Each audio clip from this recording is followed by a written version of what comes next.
Adjust your set. I'm Terry Jones, and I'm King Lear. I'm Eric Idle, and I'm Edmund. I'm Michael Palin, and I'm Cordelia.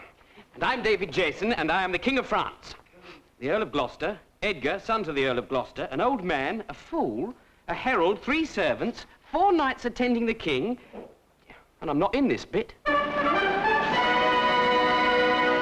Good, my liege. Peace, Kent. Come not between the dragon and his wrath. Then poor Cordelia, but yet not so, since I am sure my love's more ponderous than my tongue. Royal Lear. Call France, who stirs. Call Burgundy, Cornwall, and Albany. The barbarous Scythian, or he who makes his generation messes to gorge his appetite. But soft, I'm Denise Coffey. What are these strange demented shapes whirling before my leering eyes upon this silvered screen? Fair friends, I cannot face this foolish flannel. There must be something better on the other channel.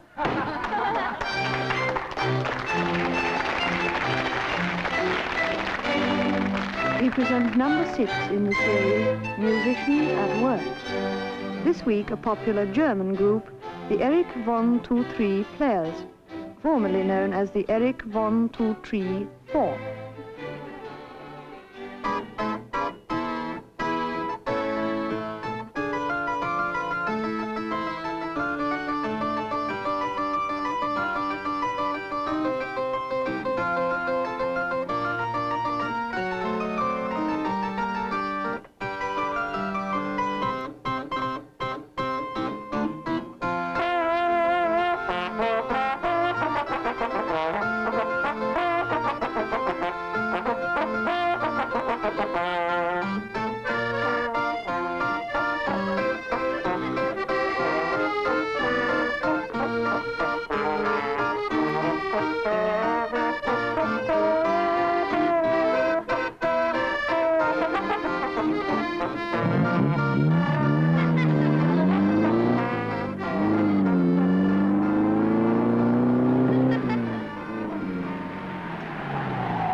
Morning, sir. Morning.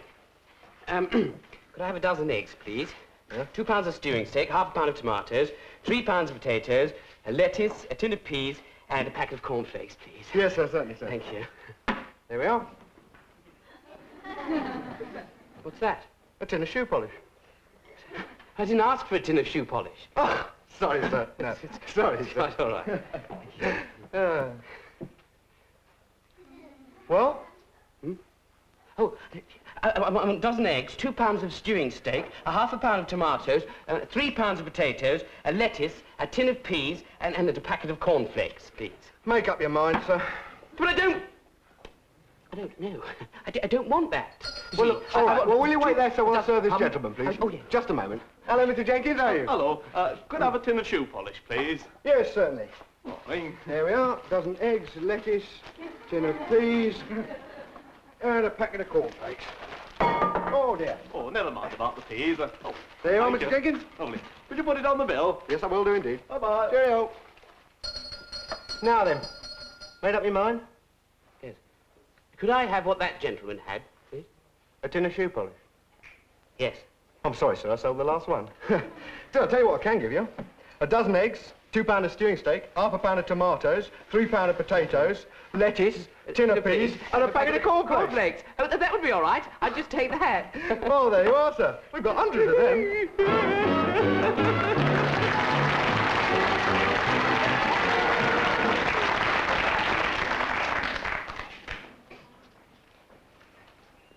Good morning, schools. Have you got the special scientific apparatus ready for our science lesson? It consists of a pencil. Today, we're going to learn about a weighty matter, gravity. So let's get right on with our experiment. Pick up the pencil in your right hand, though if you're left-handed or suffer some disability, one of the others will do just as well. You'll find it best to hold your pencil between the fingers. Hold it firmly, but there's no need to squeeze. And don't play with it. I'm not playing with mine. Right, well, let's pick up our pencils and raise them to an altitude of about 12 inches above the top of the desk, making sure that there's no obstruction underneath. Now, by gently moving your fingers apart, release your hold on the pencil. Did you notice what happened? Your pencil fell. Mine did. Did yours? It should have done. If your pencil refuses to fall, something may be wrong. Perhaps you're not letting go hard enough. Right, well, let's all pick up our pencils a second time and let them fall a second time now, just to get an average. Well, why does your pencil fall? It falls because it is attracted by a force. We scientists call this force gravity. G-R-A-V-Y, gravity. And gravity was invented by a famous scientist called Sir Isaac Newton. Well, that was 300 years ago now, so he'll be dead. But remember, if you do ever forget what gravity is, just pick up your pencil and let it drop. Goodbye.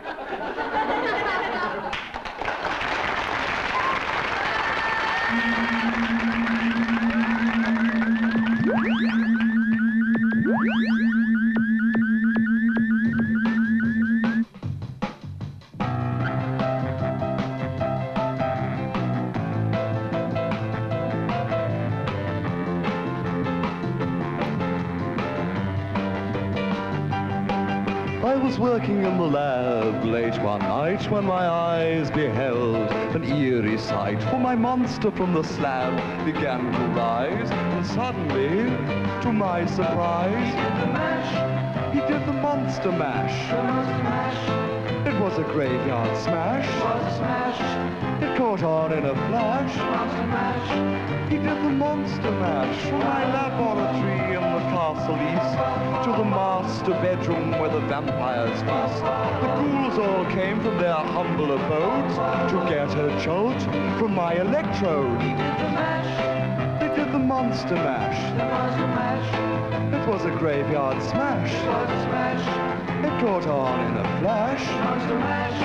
It was the monster mash. The zombies were having fun. The party had just begun. The guests included Wolfman, Dracula, and his son. The scene was rocking, all were digging the sound. Igor on chains, backed by his baying hounds. The coffin crickers were about to arrive with their vocal group, the Brain Surgeon Hive.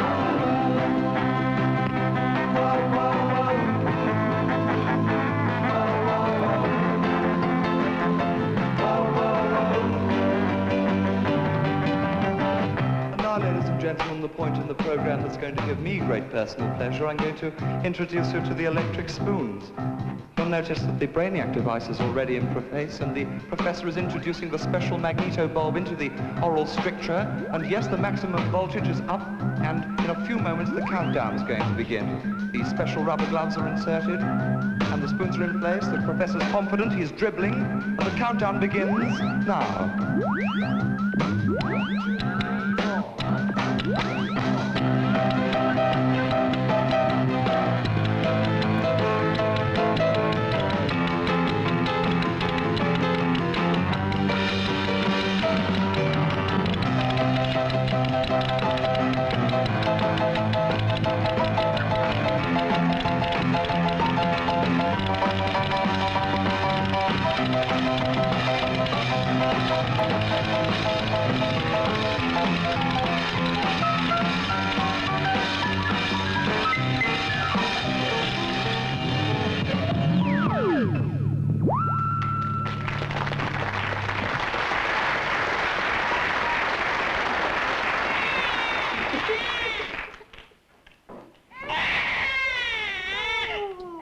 Isn't he a lovely boy?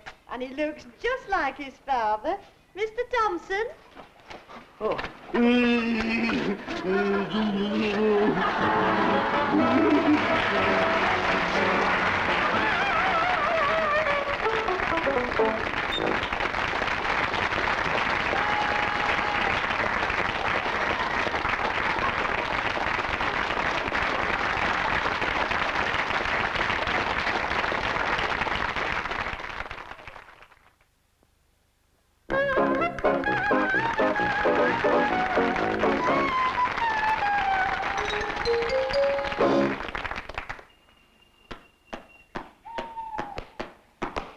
who goes there? Friend or foe? There!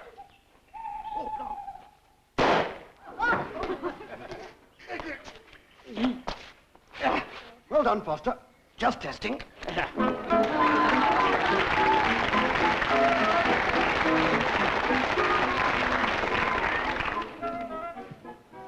Hello. Once a week for the next 14 years, I'm going to elaborate on well-known phrases or sayings in common parlance. Today's phrase is, sticks and stones may break my bones, but words can never hurt me. This... Oh!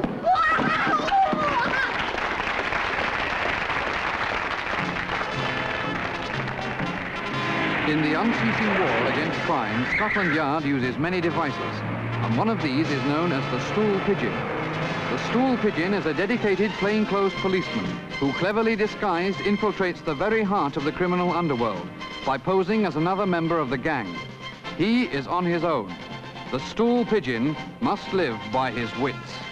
Right. Now look, we'll just go over the plans, OK? Hello, hello, hello. Evening all. Is this Sparker Nifting's pad? Yeah, I'm Sparker Nifter. What do you want? I'm the new gang member, P.C. Walters. P.C. Walters? Peter Charles Walters. Blimey, for a minute I thought he was a copper. Oh, no, sir. Who sent you? The boss sent me. Ah, right. Well, you better come and sit down, because we're just going over the plans. Right, sir. Now.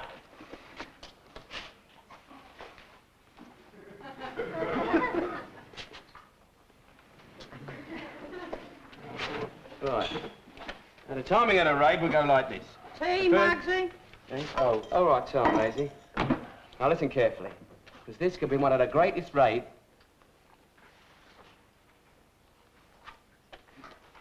It's one of the greatest raids ever planned. Right? Now, look, we leave the garage in Duke Street at exactly 10 o'clock. Yeah. And the brown car, right? Yeah. Brown car. And the brown... What are you doing? Oh, sorry, sir, I just want the facts. Look, you don't write anything down. You keep it there in your head. In your E-double-D, your head. Yes, certainly. Get it? Yes. Right. It wasn't the mode of procedure I was taught at gang college. Now, look. You've got to be outside the bank before 10:15. Right now, then you, Vince, you'll take the van and you'll go and park it round this corner here. Right. Can't do that. Right up. Why not? Eh? Double yellow lines. No parking, even front loading, between the hours of 6:30 a.m. and 8:30 p.m. Listen, wise guy. Whose side are you on? I am on the side of the criminal. Right. Now, look.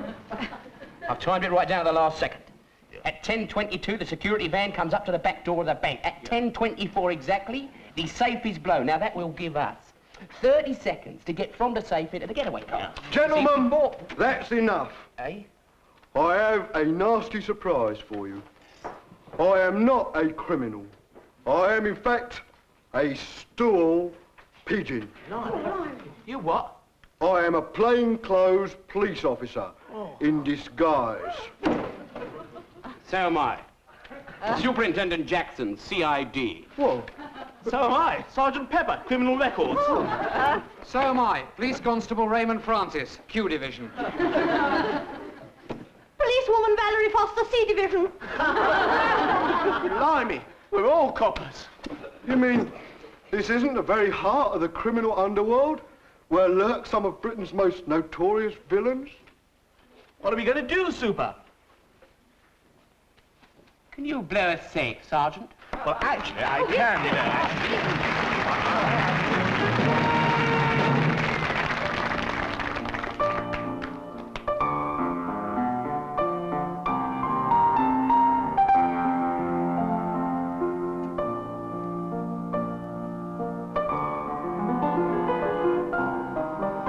Life's like that, isn't it? I mean, and the other day I was sauntering in the West End when suddenly I was set upon by hordes of fans and admirers who wanted to touch my clothes. Wildly I sought for sanctuary, and I found myself in the darkness of a cinema. Normally, of course, I wouldn't be in there, but that day I saw something rather special, something that really moved me. I want to share this experience with you. It was the sound of music.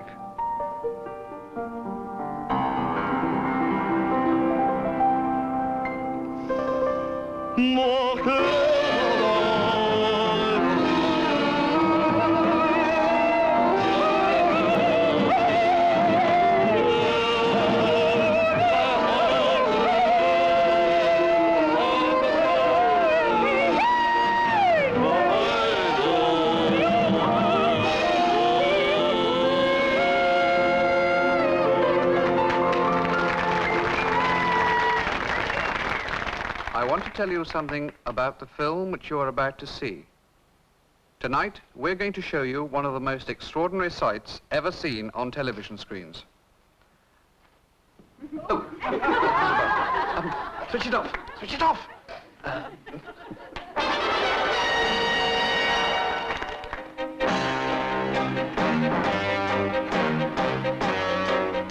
This is Captain Fantastic speaking. As usual, I was having my lunch when...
instinct told me that something was wrong.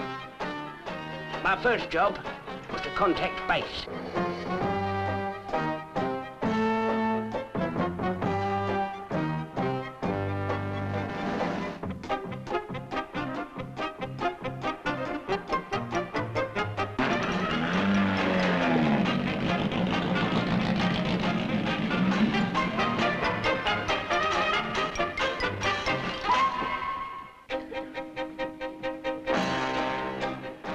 At last, I found what I was looking for.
Who is the mysterious tree?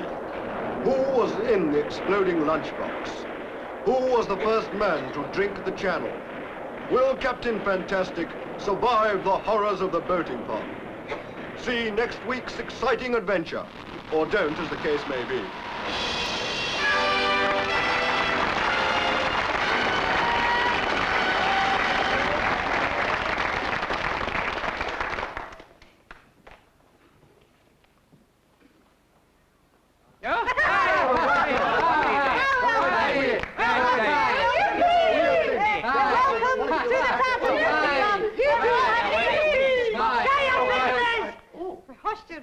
Lads.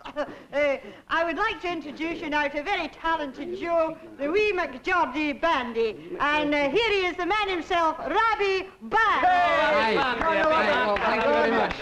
Well, we'd like to sing you a wee old Scottish croftish folk ballad, which is entitled Get Your Kilt on the Right Way Round, Johnny, or Will You Stop Your Tickling Jock? Right, okay. Oh, that's your wee news. Oh, wee McFarlane was a dolly from the west of here. You need keep taking brie with Stooley and with Teagley. Hey McFarlane, whack McFarlane, pull the roll. Hey McFarlane, Lily's in the cludgy.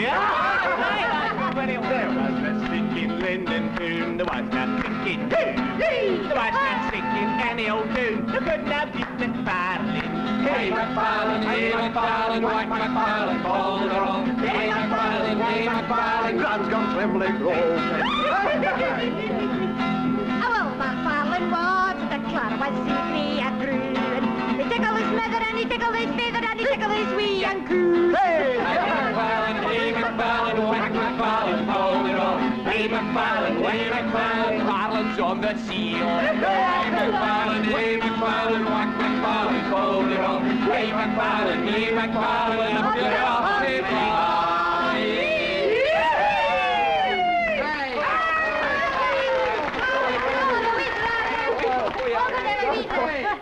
Now, who's for a wee little drink here?